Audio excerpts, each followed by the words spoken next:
Come back friends, आप सभी का आपका फिर से स्वागत है हमारे चैनल पढ़ लो यार पे। तो आज की इस वीडियो पे हम लोग पोस्ट मुगल एम्पायर के बारे में पढ़ने जा रहे हैं कि कैसे उसके बाद हुआ था। तो सबसे पहले हम लोग बात किए थे जो हम लोग का जो सैयद ब्रदर्स है, जिसमें कि दो इंसान थे, दो भाई थे। पहला का हुसैन अली खान, दूसरा का अब्दुल्ला खान। तो ये दोनों जो भाई थे इनको बोला गया था किंग मेकर, क्योंकि ये दोनों भाई ने क्या किया था। ये दोनों भाई ने सबसे पहले मैं बताता हूँ कि पास्ट में इन्होंने सबको किंग बनाया था। पहले जहादार शाह को, फारूक सियर को, फिर रफ़ीउल दराज को, फिर रफ़ीउल खान को। तो सबको पहले किंग बनाता था, और जो अगर किंग उसके अकॉर्डिंग काम नहीं करता था उसको मार देता था, फिर दूसरे को बनाता था। ठीक है। तो अब क्या हुआ कि इसके बाद जो है इसको चेचिस का बीमारी हो जाता है रफ़ीउल खान को। तो उसके बाद जो है ये जो किंग जो है वो अब सोचता है किसको बनाया जाए, किसको बनाया जाए।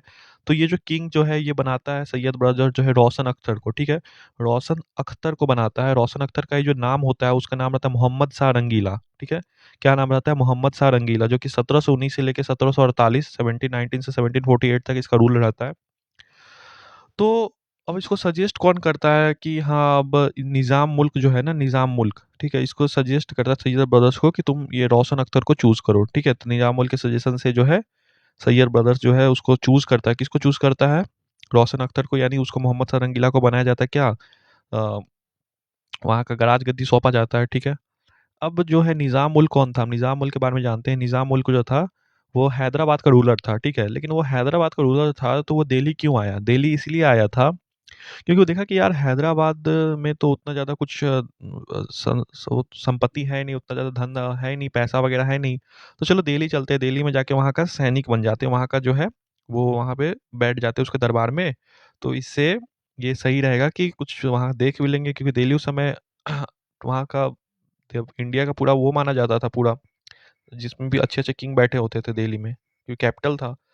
तो वो गया, निज़ाम मुल्क गया वहाँ पे, दिल्ली गया, वहाँ का जो है मिनिस्टर बन गया। ठीक है। मोहम्मद शाह रंगीला ने इसको क्या बना दिया, मोहम्मद शाह रंगीला से मिला निज़ाम मुल्क कि हाँ भाई मुझे मिनिस्टर बना दो। तो हाँ, निज़ाम मुल्क को मिनिस्टर बना दिया गया।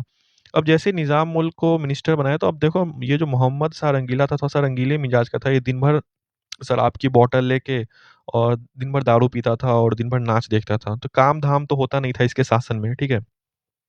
तो ये सब बात कौन देखता था? ये सब निज़ाम मुल्क देखता था। बाकी लोग सब भी देखते थे कि यार ये तो राजा जो है दिन भर बस काम धाम छोड़ के बस यही सब करता है दरबार में आके, और नाच गाना करवाता है ये। तो ऐसा इंसान था। तो उसके बाद जो है ये निज़ाम मुल्क सोचा कि निज़ाम मुल्क जाके अब मोहम्मद शाह रंगीला से बात किया कि देखो भाई, अ, ये जो सैयद ब्रदर्स है, ठीक है, ये हमेशा सर पे खड़े रहते हैं कि यार हमेशा प्रेशर रहता है सैयद ब्रदर्स का कि कोई भी चीज़ इनके अगेंस्ट नहीं होता, ये जो चाहते हैं वही सब होता है।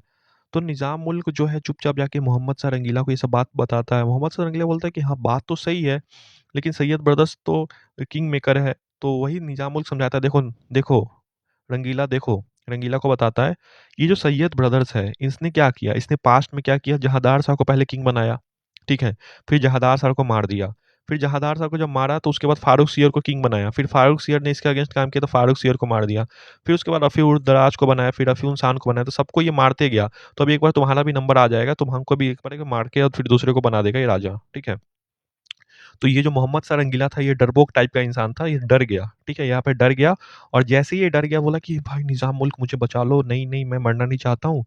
तो बोला कि देखो मुझे सोचने का टाइम दो। ठीक है। निज़ाम मुल्क बोला, तो वो बोला कि ठीक है तुम सोच लो। तो कल निज़ाम मुल्क एक प्लानिंग के साथ आया कि देखो ये जो सैयद ब्रदर्स है जिसमें हुसैन अली अब्दुल्ला खान है, ये दोनों को रास्ते से हटाना पड़ेगा, नहीं तो ये फिर दिक्कत कर देंगे आगे जाके। ठीक है। तो बोला कि ठीक है कैसे हटाया जाए? तो बोला कि देखो इस पे तो सीधा बगावत कर नहीं सकते, नहीं तो इसके पास सेना ज़्यादा है, ये हमें मार देगा। तो इसको कुछ और टैक्टिक्स लगा के इसको जो है रास्ते से हटाना पड़ेगा, मारना पड़ेगा। तो क्या किया वो दोनों ने कि उन दोनों ने ये किया कि जाके वो दोनों को ज़हर दे दिया। एक को ज़हर दे दिया, एक को किसी चुपके से मार दिया। अब इसमें सपोर्ट किसने किया? तो मोहम्मद शाह रंगीला के चाचा रहते जिसका नाम रहता है आमीन खान। आमीन खान ने पूरा सपोर्ट किया इसमें। ठीक है। और आमीन खान के सपोर्ट से क्या हुआ कि जो निज़ाम मुल्क था वो किसको मार देता है? सैयद ब्रदर्स को मार देता है, जिसमें कि 2 रहते हैं भाई, एक हुसैन अली, एक अब्दुल्ला खान। ठीक है। दोनों को मार दिया जाता है क्योंकि ये किंग मेकर होते हैं। तो 1720 में इन लोगों का खेल खत्म किया जाता है। अब देखो निज़ाम मुल्क जो था वो एक टाइटल का नाम था, निज़ाम एक टाइटल का नाम था। तो निज़ाम टाइटल नहीं था, टाइटल जो एक्चुअल नाम था उसका चीन किलिच। क्या नाम था? चीन किलिच नाम था इसका निज़ाम मुल्क का। निज़ाम टाइटल मिला था उसको 1724 में, ये आप याद रखना। ठीक है।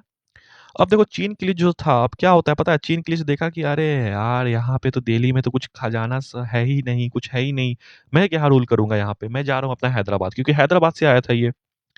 ठीक है? तो ये हैदराबाद गया, तो जैसे ही इसको पता चला मोहम्मद शाह रंगीला को कि ये चिनक्लिच जो है हैदराबाद की तरफ जा रहा है, नीचे की तरफ, तो बोला कि नहीं यार चिनक्लिच तुम रुक जाओ, निज़ाम तुम रुक जाओ, ठीक है? तो बोला कि नहीं मैं नहीं रुकूँगा, यहाँ पे ना खजाना है ना कुछ है, यहाँ पे कोई कम वो है ही नहीं कम्फर्ट मेरे लिए। तो चिनक्लिच जो हैदराबाद जाने लगा, तो मोहम्मद शाह रंगीला ने लेटर लिखवाया किसको, जहाँ पे चिनक्लिच वहाँ जो हैदराबाद के जो है, उस समय जो वहाँ पे बैठा हुआ था, ठीक है? चिनक्लिच किसी को बैठा के आया था उस समय, ठीक है? तो उसको लेटर लिखवाया मोहम्मद शाह रंगीला कि ये जो चिनक्लिच जा रहा है, ठीक है? निज़ाम जो जा रहा है, इसको तुमको रोकना है, और जैसे ही ये जाए इसको वहाँ से जाके भगा दो और राजगद्दी पे मैं तुमको बैठा दूँगा। तो वैसा ही हुआ, मोहम्मद शाह रंगीला ने राजगद्दी पे इसके जो एक चिनक्लिच वहाँ पे जो बैठा के गया था किसी सैनिक को, उसको राजगद्दी पे बैठा दिया और चिनक्लिच को वापस भगा दिया। अब चिनक्लिच रोते-रोते चला गया, कहाँ पे चला गया? यहाँ पे चला गया, मराठा के पास चला गया। मराठास लोग में उसमें थे बाजीराव, फर्स्ट पेशवा थे, ठीक है? बाजीराव पेशवा के पास चला गया। बाजीराव पेशवा से हेल्प लिया कि भाई है बाजीराव, मेरे को हेल्प कर दो। तो बाजीराव ने बोला कि ठीक है मैं तुम्हारी हेल्प कर दूंगा, लेकिन मुझे क्या मिलेगा? तो बाजीराव बोलता है कि तुम्हें चौथ वसूलने का राइट मैं दे दूंगा, ठीक है? तुम जाके हैदराबाद से, मैं जैसे ही वहाँ का रूलर बन जाऊंगा, तुम चौथ वसूलना, मतलब चौथ मतलब होता है कि 1/4 ऑफ द जो वहाँ का जो रेवेन्यू आएगा उस 25% वो उसको मिल जाएगा, चौथ 1/4, ठीक है?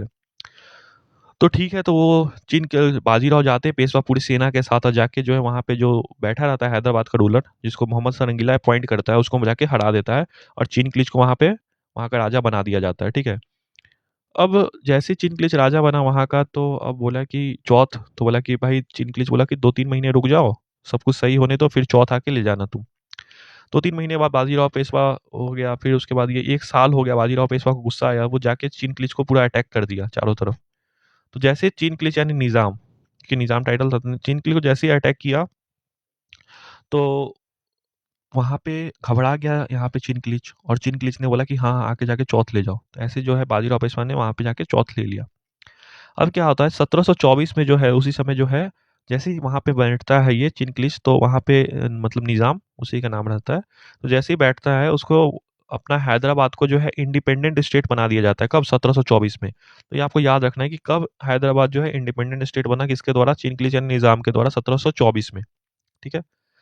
अब क्या होता है 1737 में बाजीराव जो पेशवा होते हैं, ठीक है? पेशवा बाजीराव फर्स्ट, वो दिल्ली पे भी अटैक करते हैं, क्योंकि मराठा उसमें बहुत आगे जा रहे थे। तो ऐसे ही वहाँ पे मोहम्मद सारंगीला बैठा हुआ था, जैसे ही बाजीराव पेशवा सिर्फ 100 सेना के साथ गए, उसको धमकाने के लिए गए थे, अटैक करने के लिए भी नहीं गए थे। उसको पता था कि ये मोहम्मद सारंगीला एक डरपोक टाइप का है, तो जैसे ही देखा कि अरे यार बाजीराव पेशवा आया अटैक करने, तो बाजीराव जैसे ही पेशवा आया, तो मोहम्मद सारंगीला एकदम डरपोक था, वो दुब के बैठ भाग गया वहां से, ठीक है? और फिर बाजीराव पेशवा वहां से चले गए, क्योंकि बस वो धमकाने आए थे, अटैक नहीं करने आए थे, ठीक है? अब क्या होता है 1739 में जो नादिर शाह रहता है, ठीक है? अब ये जो रहता है अपना मोहम्मद सारंगीला, ठीक है? अब इसके मन में एक रहता है कि जितने भी ईरान के लोग हैं उससे हम लोग का रिश्ता नहीं रखना है, सभी ईरान के लोग से रिश्ता तोड़ना है।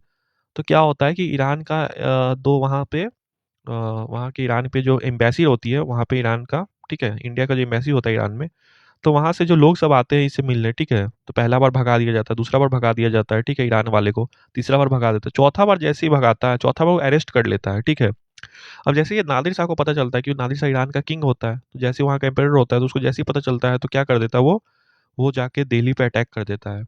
अब दोनों के बीच में जो युद्ध होता है वो कहाँ पे युद्ध होता है? बैटल करनाल के पास युद्ध होता है, ठीक है? करनाल के पास युद्ध होता है, इसी को बोलते हैं बैटल ऑफ करनाल, जिसमें नादिर शाह जो है मुगल को हरा देता है। मुगल में कौन रहते हैं? उसमें बहादुर शाह रंगीला रहते हैं। बहादुर शाह रंगीला को जब कंगाल कंगाल करके छोड़ देता है, पूरे दिल्ली को आके लूट लेता है, पूरे दिल्ली को, एक एक बच्चे बूढ़े किसी को नहीं छोड़ता, औरत वगैरह किसी को नहीं, सबको लूट के ले जाता है। और यही जो नादिर शाह रहते हैं, यही इसने दिल्ली को पूरा लूटा, बहुत ज़्यादा लूट लिया, लूट-लूट के मतलब पूरा खत्म कर दिया दिल्ली को। 70 करोड़ से बोला जाता है कि 70 करोड़ से ऊपर रुपए लूट के ले गया था ये, 70 करोड़। और ये भी बोला जाता है कि वहाँ पे जो मयूर सिंहासन था, जिसमें कोहिनूर हीरा जड़ा हुआ था, वो सब उठा के ले गया। ठीक है? जो उस समय जो बनाया गया था कोहिनूर हीरा के साथ मयूर सिंहासन, जो कि किसने बनवाया था आपको? वो बनवाया था अपना शाहजहाँ ने बनवाया था, तो उसको उसको भी लूट के ले गया, ठीक है? और जो नादिर शाह जो है उसको नेपोलियन ऑफ ईरान के नाम से भी जाना जाता है, क्योंकि पूरा भारत को लूट के ही ले गया ये, ठीक है? तो ऐसे-ऐसे कुछ मैंने ये यहाँ पे अटैच कर दिया है, ठीक है? बहादुर शाह का कब से कब रहता है ये दोनों के बारे में पढ़ने की ज़रूरत नहीं है, सब बकवास रहते हैं ये दोनों, तो इतना ज़रूरी नहीं है। अब ये शाह आलम सेकंड रहता है, ये क्या होता है इसके बारे में देखो, कि इसके बारे में जो शाह आलम के बारे में मैं आगे बताऊँगा क्या अच्छे से डिटेल में, ठीक है? मॉडर्न हिस्ट्री में बताऊँगा कि इसका ये कहानी रहता है शाह आलम का, कि जैसे ही ये इसको पता चलता है, ये अटैक कर देता है, किस पे, मराठा पे आके अटैक कर देता है, कि मराठा पूरे इंडिया में फैल रहे थे, ठीक है? मराठा पूरे रूल कर रहे थे, पूरे इंडिया में चौथ वसूल रहे थे मराठा, ठीक है? तो ये जो शाह आलम सेकंड रहता है, इसको बुलाया जाता है स्पेशली, बाहर से, ईरान का ही रहता है, कि जाके इंडिया पे तो अटैक करो और जाके सारी मराठा को हराओ। तो उसी समय होता है थर्ड बैटल ऑफ पानीपत 1761 में, और बैटल ऑफ बक्सर भी होता है 1764 में। तो ये तो है, याद रखो। अब ये जो अकबर सेकंड है, ठीक है, उस समय क्योंकि अंग्रेज पूरा शासन, रूल हो गया था अंग्रेज का पूरे भारत पे, ठीक है? तो उस समय क्या होता है, जो अकबर सेकंड है, ठीक है, इसके पास आते हैं राजा राम मोहन राय, ठीक है? राम मोहन राय उनका रहता है। अब बोलते हैं कि यहाँ पे जो सती प्रथा चल रही है उसको बंद करवाना है। तो अकबर सेकंड बोलता है, यार मैं तो पहली पेंशन पे जी रहा हूँ, क्योंकि अंग्रेज इसको बोलता था कि तुम रूल मत करो, तुम चुपचाप, तुमको पेंशन मिलेगा, तुम उस पे अपना जीना। तो अकबर सेकंड बोलता है, यार मैं तो, ये तो बात गलत है, सती प्रथा तो नहीं होनी चाहिए। तो बोलता है कि हाँ, नहीं होनी चाहिए, तो उसके लिए क्या करना होगा? तो अकबर सेकंड बोलता है कि राजा राम मोहन राय बोलते हैं कि तुम मेरी हेल्प करो, ठीक है, अकबर सेकंड से। बोलता है कि मैं तो पहली पेंशन पे जी रहा हूँ अंग्रेज के द्वारा, तो मैं कैसे हेल्प करूँ? तुम एक काम करो, तुम अंग्रेज के जो गवर्नर हैं, ठीक है, विलियम हेपकिंस, उससे बात करो, वही तुम्हारे कुछ काम आएंगे। तो उससे जाके बात किया जाता है, अकबर सेकंड अपॉइंटमेंट सेट करता है, तो बात करता है, तो वहाँ से एक लॉ पास होता है, और जाके जो सती प्रथा को यहाँ पे बंद करवा दिया जाता है पूरे भारत में। वो रूल लॉ हो जाता है कि सती प्रथा बंद। तो राजा राम मोहन राय, उनका आगे नाम होता है, राजा राम मोहन राय ने सती प्रथा को जो है एंड करवाया था, ये आपको याद रखना है। उसके बाद फिर बहादुर शाह जफर, मतलब बहादुर शाह सेकेंड भी बोलते हैं, इसके आगे बात करेंगे जब मॉडर्न हिस्ट्री में। आज के लिए इतना ही, मिलते हैं नेक्स्ट वीडियो में। Thank you.